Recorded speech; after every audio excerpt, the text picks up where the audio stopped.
Hello student. YouTube के हमारे इस चैनल में आप सभी लोगों का स्वागत है। और आज के इस वीडियो लेक्चर में हम लोग अब पढ़ने वाले हैं चाल यानी स्पीड के बारे में।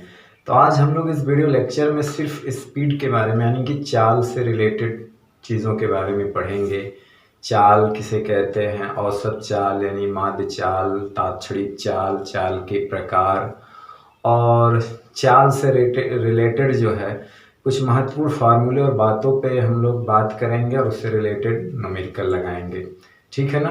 तो आज के वीडियो लेक्चर में सिर्फ हम चाल से रिलेटेड बात करेंगे। इसके बाद हम लोग इसके बाद वाले वीडियो में वेग से रिलेटेड और फिर चाल और वेग यानी औसत चाल। चाल मतलब औसत चाल, ताक्षणिक चाल, दो ही तरह की चाल होती है और औसत वेग, ताक्षणिक वेग होता है। तो इस वीडियो लेक्चर में सिर्फ चाल, औसत चाल के बारे में, ताक्षणिक चाल के बारे में, उससे रिलेटेड न्यूमेरिकल, और जो कि अगला वीडियो लेक्चर होगा वो वेग, औसत वेग, ताक्षणिक वेग और औसत वेग, औसत चाल में डिफरेंस क्या होता है और उससे रिलेटेड कुछ न्यूमेरिकल और औसत वेग या ताक्षणिक वेग से रिलेटेड कुछ महत्वपूर्ण पॉइंट वो अगले वीडियो लेक्चर में पढ़ेंगे। हम इसको बांट बांट के पढ़ रहे हैं। तो पहले हम चाल से रिलेटेड सभी चीज़ें पढ़ लेंगे, इसके बाद वेग से रिलेटेड, फिर त्वरण से रिलेटेड सभी चीज़ें हम लोग आगे डिस्कस करेंगे। ठीक है ना।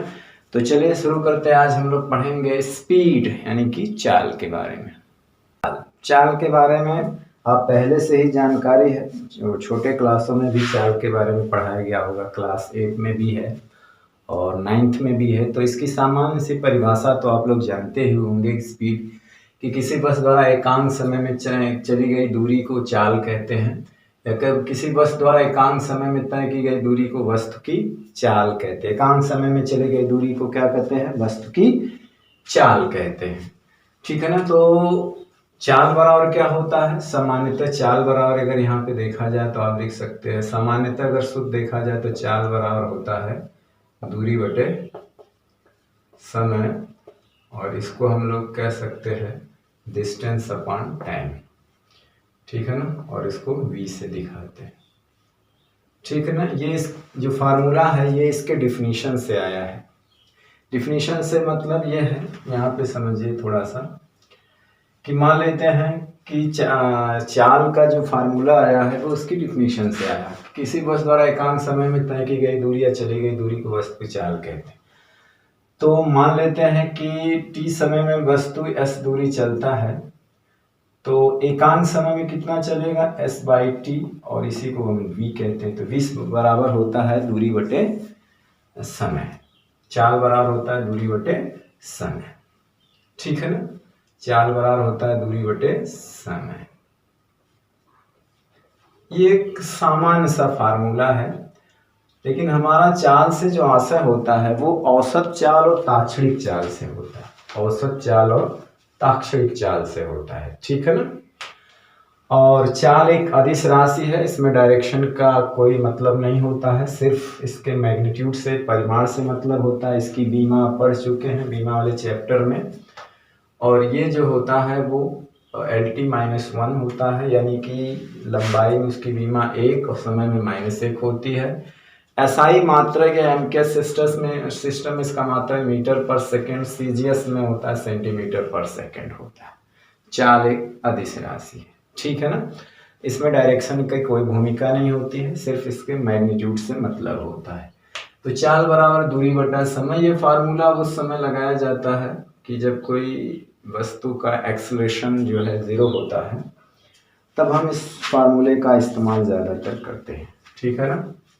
यानी एक्सेलरेशन के बारे में अगर कुछ ना बताया गया हो, कोई चीज़ चल रहा हो, वहाँ बल का डिस्कशन ना हो, एक्सेलरेशन का डिस्कशन ना हो, तो सामान्यतः चाल बराबर दूरी बटा समय का फार्मूला हम लोग डायरेक्ट यूज़ करते हैं। अब हम लोग चाल के प्रकार के बारे में पढ़ते हैं। तो जो चाल से हम मतलब रखते हैं, तो चाल का मतलब जो होता है ताक्षणिक चाल, इंस्टेंटेनियस स्पीड से मतलब होता है। तो अभी हम लोग आगे वाले हेडिंग वही पढ़ने वाले हैं, इंस्टेंटेनियस स्पीड यानी ताक्षणिक चाल। तो चाल से मतलब ताक्षणिक चाल से होता है, और एक चाल होती है औसत चाल। ये दो महत्वपूर्ण होती है। फिर भी चाल के प्रकार में चारों आएगा। पहले एक समान चाल, असमान जिसको परिवर्ती चाल, तीसरा औसत चाल, और चौथा जो होता है वो ताक्षणिक चाल होता है, इंस्टेंटेनियस इंस्टेंटेनियस औसत चाल को कहते हैं एवरेज स्पीड। ठीक है ना। वेरिएबल स्पीड होता है, कांस्टेंट स्पीड है, यूनिफॉर्म स्पीड इसको कह सकते हैं।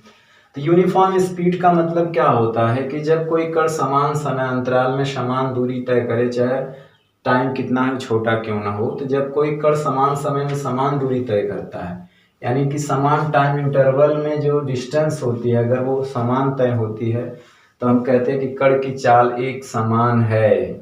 तब उस चाल क्या कहलाती है? एक समान चाल कहलाती है। ठीक है ना। एक समान चाल का मतलब होता है कि उस समय उसकी औसत चाल ताक्षणिक चाल बराबर होती है। आगे हम अभी लिखेंगे।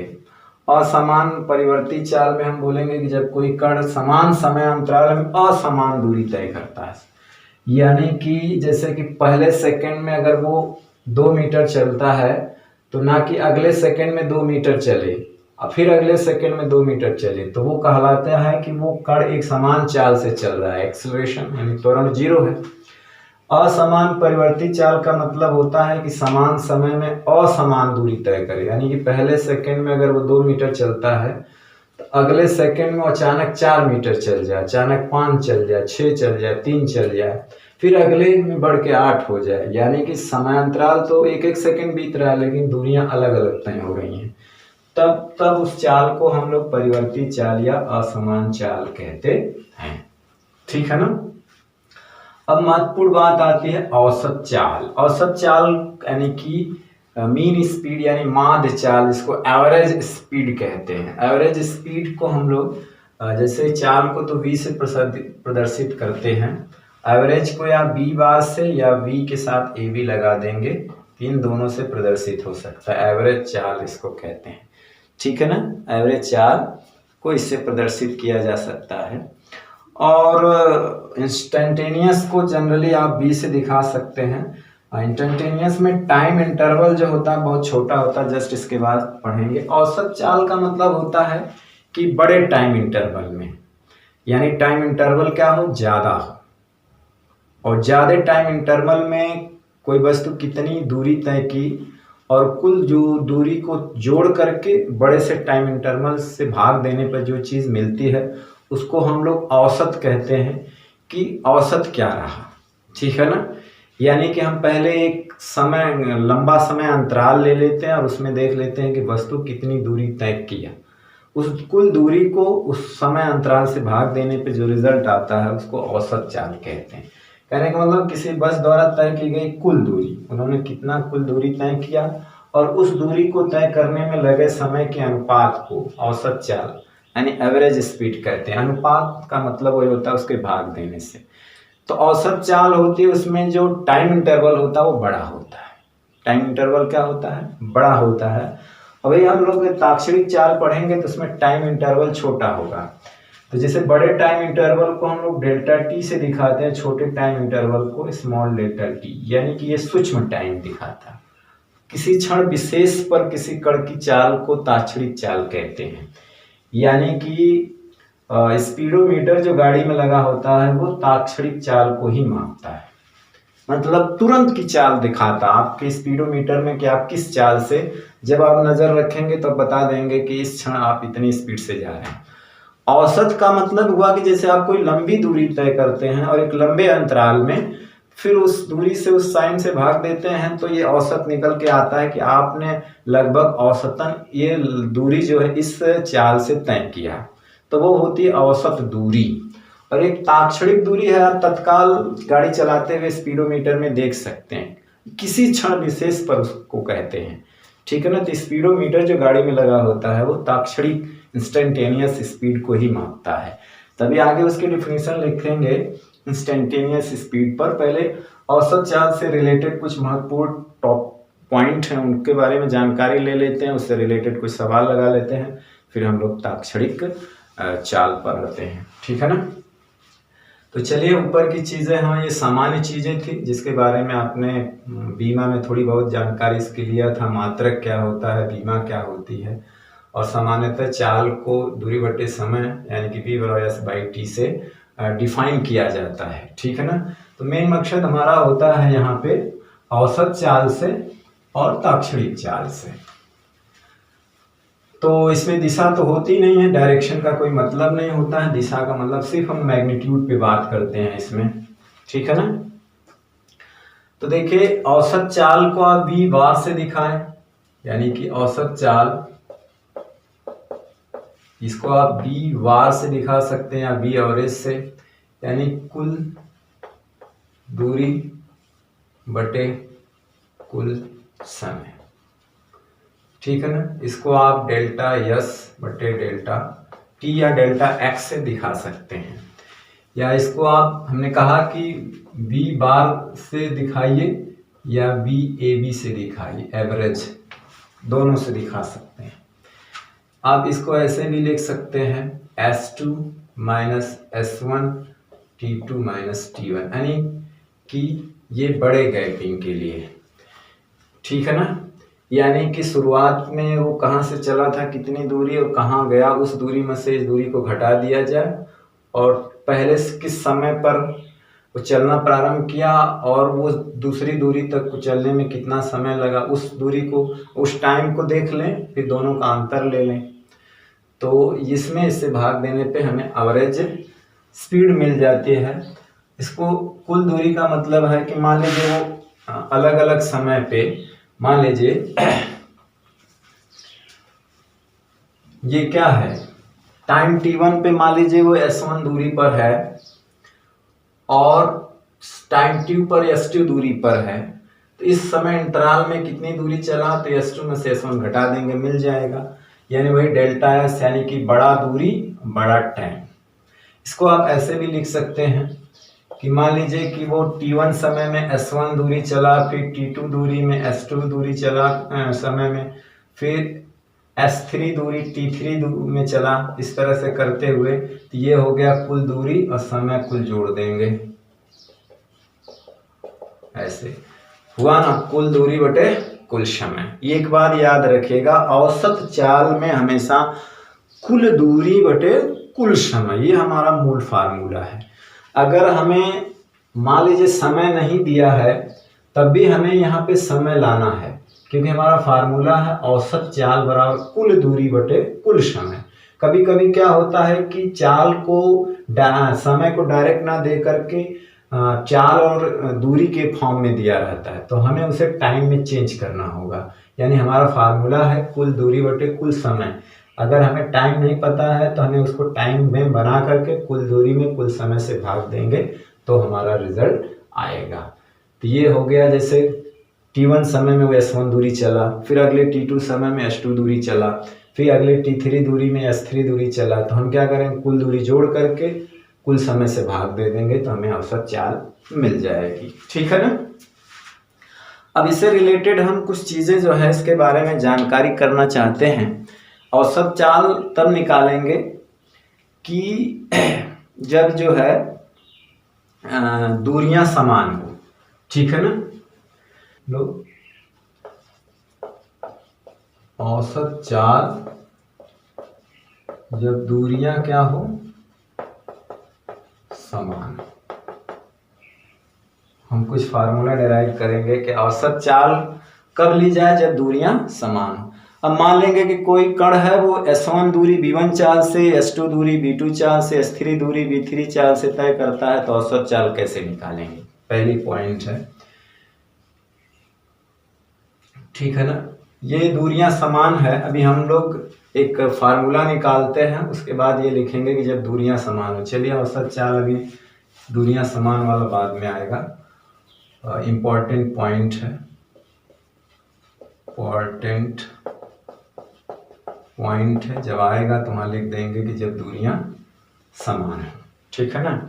जब कोई कण है, अब देखिए वहाँ पे टाइम नहीं दिया हुआ है, कि जब कोई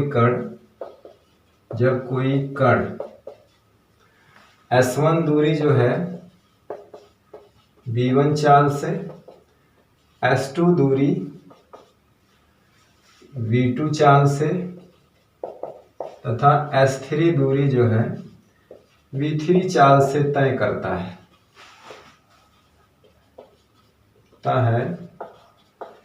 तो कण की औसत चाल क्या होगी। तो देखिए औसत चाल में हमने बताया था कि कुल दूरी बटे कुल समय। तो कुल दूरी जोड़ लीजिए आप, S1 S2 S3, ये कुल दूरी हुआ ना, लेकिन टाइम का पता नहीं है, हमें टाइम बनाना होगा। तो T1 कैसे निकलेगा? तो समय बराबर जो हमने चाल की जो फार्मूला हमने पढ़ा था कि चाल बराबर दूरी बटा समय होता है ना, यही तो उसकी डिफिनीशन है। तो यहाँ से अगर हमें समय चाहिए तो समय बराबर क्या हो जाएगा, दूरी बटे चाल, यानी अगर हमें T1 चाहिए तो S1 बटे V1, यही ना, S1 बटे V1। तो क्या करना है हमें, यहाँ पे होता चाहिए कि ये T1 हो, T2 हो, T3 हो, यही हो, लेकिन हमें तो ये पता नहीं है, ये हमको चाल के फॉर्म में दिया है। तो ये हो जाएगा S1 S2 S3, और नीचे क्या हो जाएगा यहाँ पे S1 बटे V1, S2 बटे V2 और S3 बटे V3। ये हो गई सब कुल समय हो गया, ये ऊपर हो गया कुल दूरी, ये हो गया औसत चाल। ठीक है ना, ये क्या हो गया, औसत चाल। अगर अब हम इसी पे बात करें कि जब दूरियां समान हो, क्या हो, यानी कि वो समान दूरी तय करें, अलग अलग टाइम में क्या करें, समान दूरी तय करें, अलग अलग टाइम में क्या करें, समान दूरी तय करें। ठीक है ना, यानी कि जब कोई कण, यहाँ पे दूसरी बात लिखेंगे, यहाँ पे लिख सकते हैं कि जब दूरियां समान हो, दूरियां क्या हो, समान हो, यानी कि हम लिखेंगे यहाँ पे कि जब कोई कण n विभिन्न चालों, यहाँ पे लिखेंगे कि जब कोई कण n विभिन्न चालों, तो n विभिन्न चालों मतलब V1 V2 V3 ऐसे करते करते Bn चाल हो जाएगी, है ना, में से प्रत्येक चाल से समान दूरी s चलता हो, में से प्रत्येक चाल से समान दूरी यस चलता हो, यानी कि n चालों में, विभिन्न n चालों में वो समान दूरी यस ही चलता हो। तो यहाँ पे क्या है, जब दूरियां समान हो, चाल अलग हो, टाइम अलग हो, जब चाल अलग है तो यहाँ से यस बटे V1 करेंगे तो वहाँ पे टाइम भी अलग हो गया। तो यहाँ पे क्या है, एक कंडीशन है कि जब दूरियां समान हो तो कौन सा फार्मूला निकल के आएगा। ठीक है ना, तो अब हम यहीं पे क्या रख देंगे, क्योंकि यहाँ पे टाइम तो दिया नहीं है, तो यहाँ पे क्या है, चाल कितनी है, n बार है, n चालें है ना, n विभिन्न चालों हैं, और सब में वो यस दूरी ही चलता है, तो yes plus yes plus yes plus yes plus yes करके n बार, और नीचे क्या हो जाएगा, यस बटे V1 S बटे V2 S बटे V3 S बटे V4 और इसी तरह से यस बटे Vn, यानी कि Vnवीं चाल में भी दूरी ऐसे चलेगा ना। तो हम क्या लिख सकते हैं, यहाँ से एक फार्मूला बन जाएगा, आप यहाँ पे लिख देता हूँ, चलिए यहाँ पे ही लिख देता हूँ। अब ये n बार है, तो n बार जोड़ने से अच्छा है कि n में यस से गुणा कर दिया जाए और यहाँ यस कॉमन ले लिया जाए, तो यहाँ क्या मिलेगा, 1/V1 1/V2 1/V3 और ये 1/Vn, यस से यस कट जाएगा। अब क्या करें, इस पूरे को उधर ले जाएंगे, V बार को नीचे ले आइए, तो ये बनेगा क्या, ये बन जाएगा n/V बार और ये चला गया ऊपर 1/V1 1/V2। हम चाहे तो डायरेक्ट फार्मूला लिख सकते हैं 1/Vn, ये फार्मूला तो ये मिल गया। अब हम इसमें n चाल ले रहे हैं, हम 2 चाल ले सकते हैं, 3 चाल ले सकते हैं, 4। यहाँ पे क्या हमने क्या था कि जब दूरियां समान हो तो 3 तरह का फार्मूला आएगा सवाल में। ठीक है ना, हम सवाल अलग अलग अभी लगाएंगे। तो चलिए, एक फार्मूला तो ये है, आप इसको भी याद रखिएगा कि जब टाइम नहीं दिया हो, चाल दिया हो, देखिए ये सवाल में इस तरह दिया रहेगा, दूसरी में इस तरह सवाल नहीं दिया रहेगा। अब इसी से हम बना रहे हैं। मान लीजिए कि वो V1 चाल और V1 चाल में से यस दूरी तय करता है, अगले V2 चाल से ही यस दूरी तय करता है। मतलब है कि आधी दूरी जो है वो V1 चाल से, शेष आधी दूरी V2 चाल से, तो समान दूरी हुआ ना। जैसे कोई दूरी है तो उसकी आधी दूरी V1 चाल से और शेष आधी दूरी V2 चाल से, तो समान दूरी तय कर रहा है ना। तो इसका मतलब अगर हम चाल को 2 ही रखें, n बराबर 2 रखें, चलिए इसका स्क्रीनशॉट ले लीजिए, ऊपर का मिटा देता हूं, ठीक है ना, जगह नहीं है, ठीक, मिटा दिया जाए। चलिए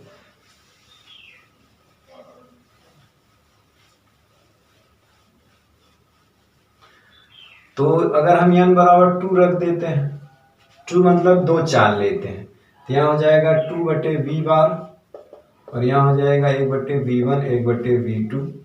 अब इसको अगर हम सॉल्व करेंगे, इस पूरे चीज को आप सॉल्व करेंगे तो आप पाएंगे एवरेज वेलोसिटी को हरात्मक मान पाएंगे v1 v2/v1 प्लस v2, ठीक है ना।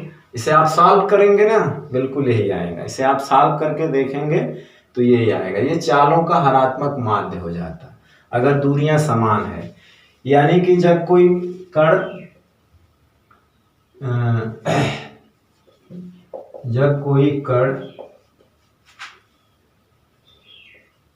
कोई दूरी जो है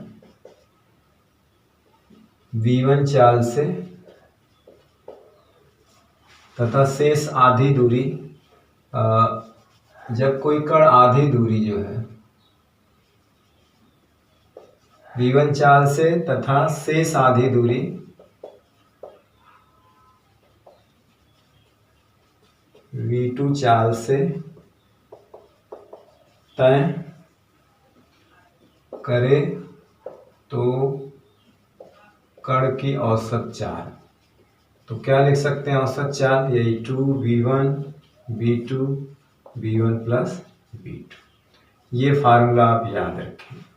ये कैसे आया हमने ये बताया, करके दिखाया। कहीं कहीं डायरेक्ट लिखा होता है तो हमने इसको करके दिखाया, ठीक है ना। आप इसी को बढ़ा सकते हैं। अगर हमने तिहाई दूरी, जब कोई कण 1/3 दूरी, ये भी हो सकता है।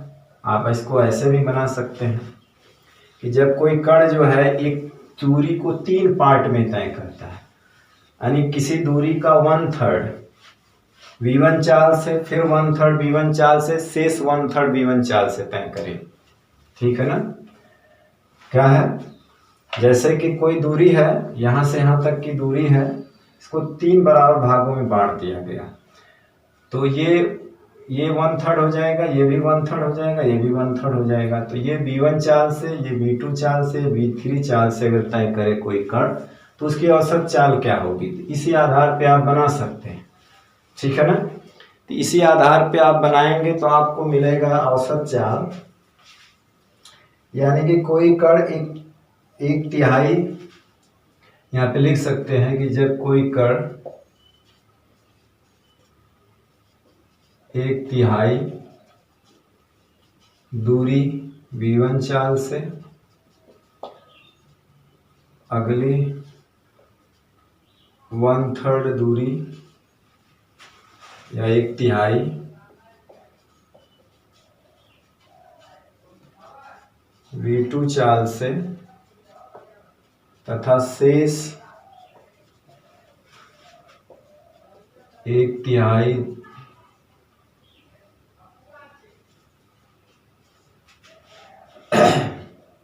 दूरी V3 चाल से तय करें।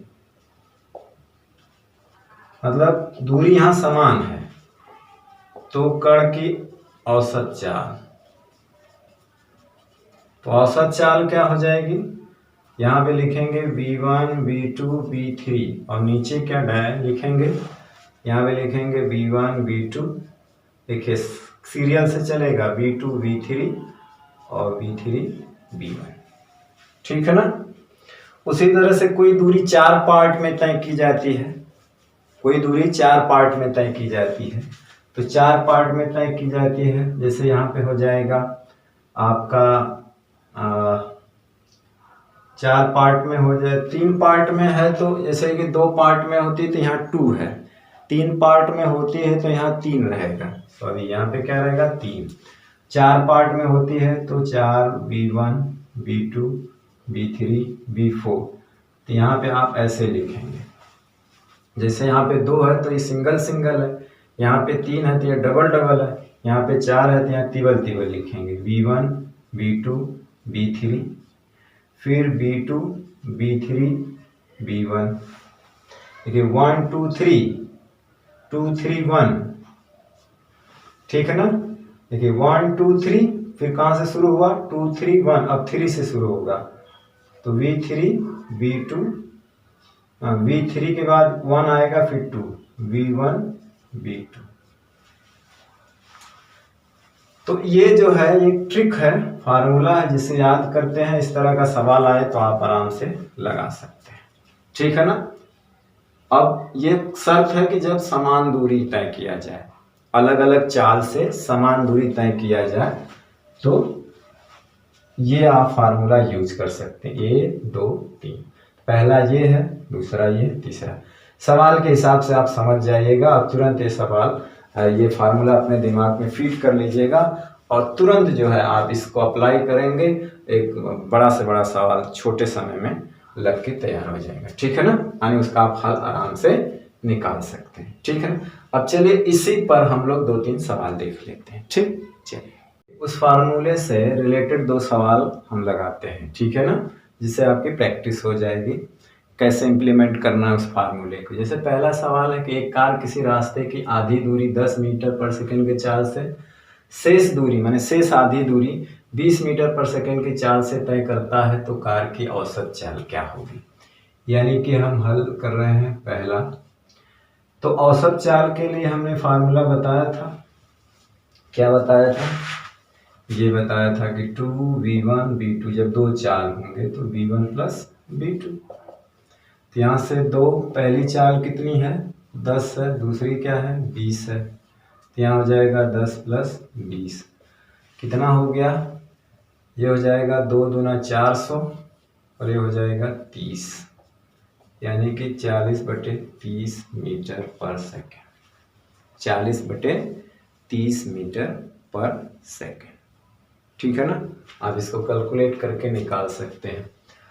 अब वहीं दूसरे सवाल में क्या बोला है, दूसरे सवाल में एक कार किसी रास्ते की 1/3 दूरी 5 मीटर पर सेकंड की चाल से, अगली 1/3 दूरी 10 मीटर पर सेकंड की चाल से, शेष 1/3 दूरी 15 मीटर पर सेकंड की चाल से, तो औसत चाल के लिए कौन सा फार्मूला लगाएंगे, 3V1 V2 V3, और यहाँ लिखेंगे V1 V2 V2 V3 और V3 V1, ठीक है ना, V3 V1, ठीक है ना। तो यहाँ पे क्या हो जाएगा, यहाँ 3 से V1 का क्या है 5, दूसरा क्या है 10, तीसरा क्या है 15, और यहाँ पे क्या लिखेंगे 5 × 10 प्लस 10 × 15 और प्लस 15 × 5, आराम से हल हो जाएगा।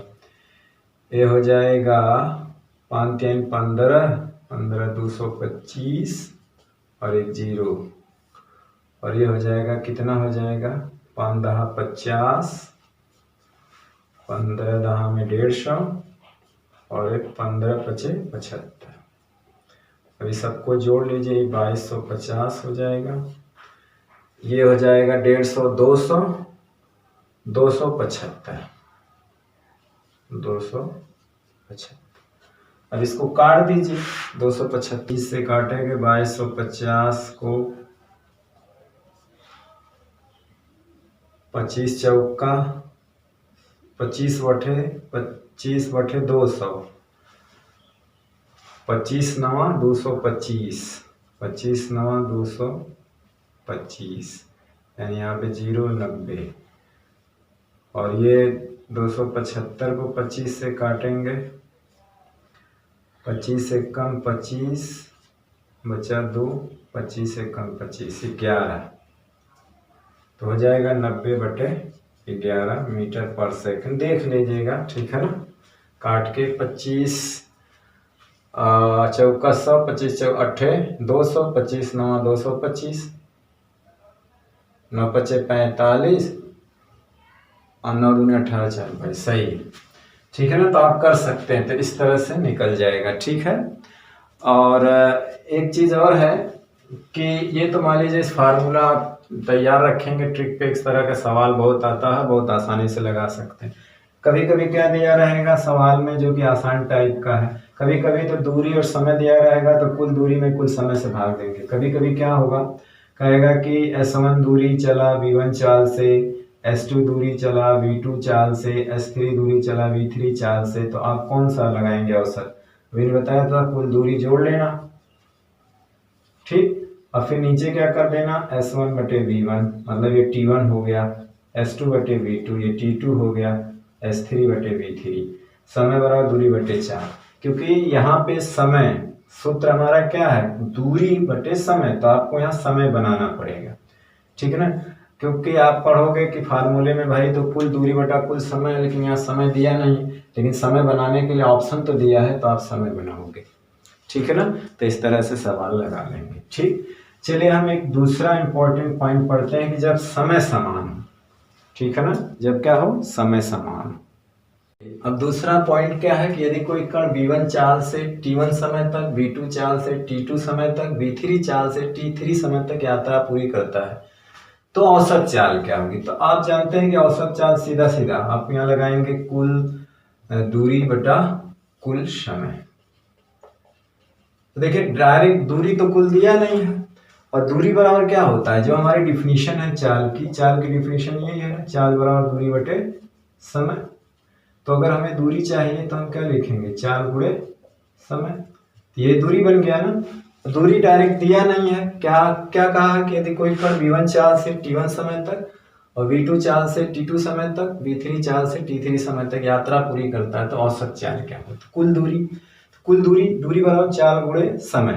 तो यानी कि पहला चाल क्या है, V1 T1, दूसरी क्या है V2 T2, तीसरा क्या है V3 T3, और कुल समय दिया हुआ है T1 T2 T3। ये फार्मूला लगाएंगे।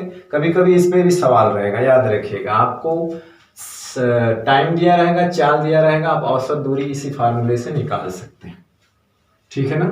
इसी फार्मूले से आप निकाल सकते हैं। ये तो डायरेक्ट आप कर सकते हैं, क्योंकि आपको एक चीज दिमाग में बैठाना है कि जब भी औसत चाल पूछे आपको यहाँ कुल दूरी रखना है, यहाँ पे कुल समय रखना है।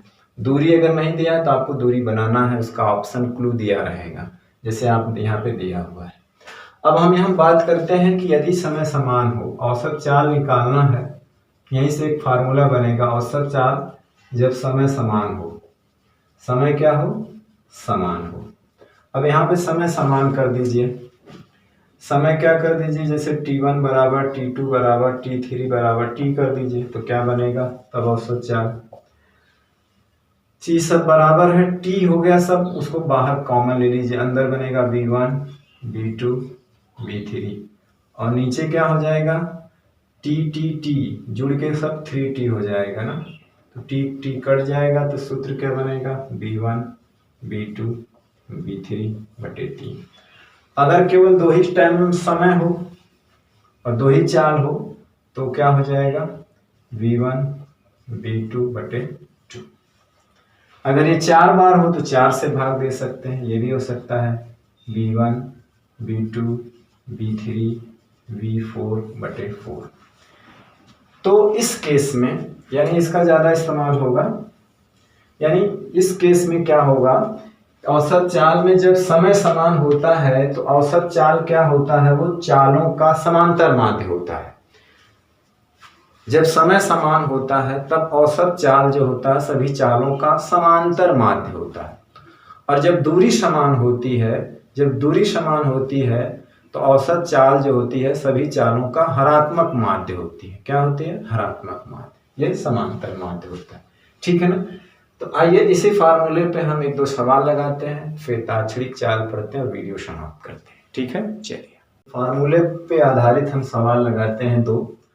और देखने में सवाल जो है थोड़ा कठिन लगेंगे, लेकिन आपको ट्रिक पता है तो बहुत आसान हलवा लगेंगे। ठीक है ना। कह रहा है कि एक साइकिल सवार रास्ते की कुछ दूरी, दूरी देखिए यहाँ डिफरेंट है, यहाँ पे दूरी क्या है, डिफरेंट है, समय समान है और चाल अलग अलग है। तो कुछ दूरी 10 मीटर पर सेकंड की चाल से तय करता है, शेष दूरी उतने ही समय में 15 मीटर पर सेकंड की चाल से तय करता है। तो साइकिल सवार की औसत चाल क्या होगी। देखिए दूरी तो डिफरेंट है, लेकिन यहाँ बात क्या है, अलग अलग चाल से समान समय में दूरी तय करता है। कुछ दूरी 10 मीटर पर सेकंड की चाल से जितने समय में तय करता है, अलग जो शेष दूरी है वो वही उतनी समय में इतने चाल से। अब कहने का मतलब है कि समय वही लेता है लेकिन चाल ज्यादा हो गई है, तय करता है। तो औसत चाल क्या होगी, तो अभी आपने पढ़ा है, ठीक, ये समांतर माद होगी। औसत चाल क्या हो जाएगी, चालों का समांतर माद। पहली चाल क्या है 10, दूसरी चाल क्या है 15, 15 10 25 यानी 12.5 मीटर पर सेकंड। दूसरे केस में कह रहा है कि व्यक्ति घर से स्कूल जाता है 10 मीटर पर सेकंड की चाल से, फिर स्कूल से बाजार चल जाता है उतने ही समय में 5 मीटर पर सेकंड की चाल से, उतने ही समय में, यहाँ लिख दीजिए उतने ही समय में। फिर बाजार से घर आता है उतने ही समय में, उसकी चाल ये होती है। तो व्यक्ति की औसत चाल क्या होगी, दूसरे सवाल में क्या होगी औसत चाल, तो सभी चालों का क्या हो जाएगा, समांतर माद। जितनी चाल उतने संख्या से भाग। देखिए वो घर से स्कूल जाता है, जाने में जितना समय लेता है, फिर स्कूल से बाजार में वो भी उतना ही समय लेता है, फिर बाजार से घर आने में भी उतना ही समय लेता है, लेकिन चाल क्या अलग अलग है, पहले 10 है, फिर 5 है, फिर 15 है। ठीक है ना, लेकिन समय क्या है, समान है। तो 10 5 15/3, तो 15 5 20 10 30/3 यानी कि 10 मीटर पर सेकंड। उसकी औसत चाल कितनी हो गई, 10 मीटर पर सेकंड। ठीक है ना। तो कितने आसानी से सवाल लग गया, बशर्ते आपको वो फार्मूला ट्रिक पता होनी चाहिए। आप इन सवालों को जो है सेकंडों में लगा देंगे। ठीक है ना। तो ये ट्रिक जो है आपके कंपटीशन में ये अक्सर पूछे जाते हैं, खास करके आपके एयरफोर्स और नेवी का जो टेक्निकल में पूछे जाते हैं। नेवी में अक्सर पूछा जाता है, ठीक है ना, एयरफोर्स में पूछा जाता है। तो इस तरह के सवाल आते हैं, आपके नीट में भी इस तरह का सवाल पूछा जाता है। ठीक है ना। चलिए तो हम अब पढ़ लेते हैं, लास्ट टॉपिक है जो ताक्षणिक चाल। ताक्षणिक को अंग्रेजी में हम लोग कहते हैं इंस्टेंटेनियस स्पीड। तो किसी क्षण विशेष पर किसी कण की चाल को ताक्षणिक चाल या तात्कालिक चाल कहते हैं। ठीक है ना। ताक्षणिक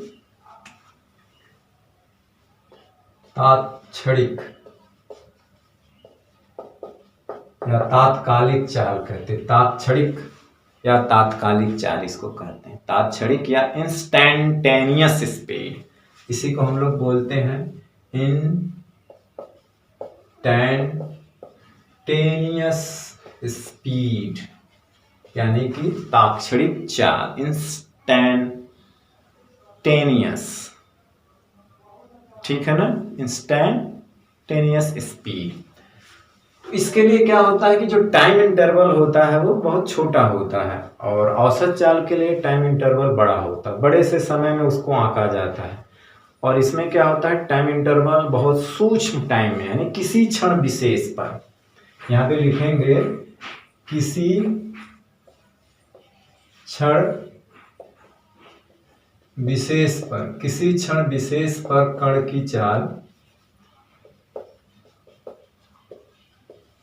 की चाल को तात्क्षणिक चाल कहते हैं, ठीक है ना।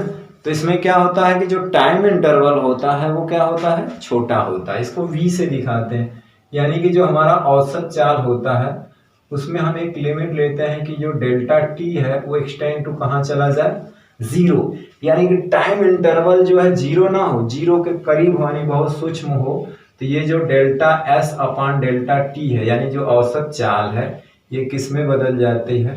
डी एस अपान डी टी, यानी ताक्षणिक चाल में। सूक्ष्म दूरी सूक्ष्म टाइम, ताक्षणिक में सूक्ष्म दूरी सूक्ष्म टाइम, यानी कि आपको v मतलब हो जाता है डी एस अपान डी टी। ठीक है ना। इसे हम लोग मैथमेटिक्स में डिफरेंशियल में यानी अवकल गणित में हम इसको बोलेंगे समय के सापेक्ष दूरी का अवकलन। इसको बोलेंगे समय के सापेक्ष दूरी का अवकलन। अवकलन को कहते हैं डिफरेंशियल। ठीक है ना। तो समय के सापेक्ष दूरी के अवकलन को भी हम लोग क्या कहते हैं? ताक्षणिक चाल कहते हैं। ताक्षणिक चाल कहते हैं। चाल से मतलब होता है, ताक्षणिक चाल से तात्पर्य ताक्षणिक चाल का ही होता है, ताक्षणिक चाल से ही होता है यानी कि गाड़ी में लगे स्पीडोमीटर से, यानी कि गाड़ी में लगे स्पीडोमीटर से ताक्षणिक चाल ही मापा जाता है, चाल को ही मापा जाता है,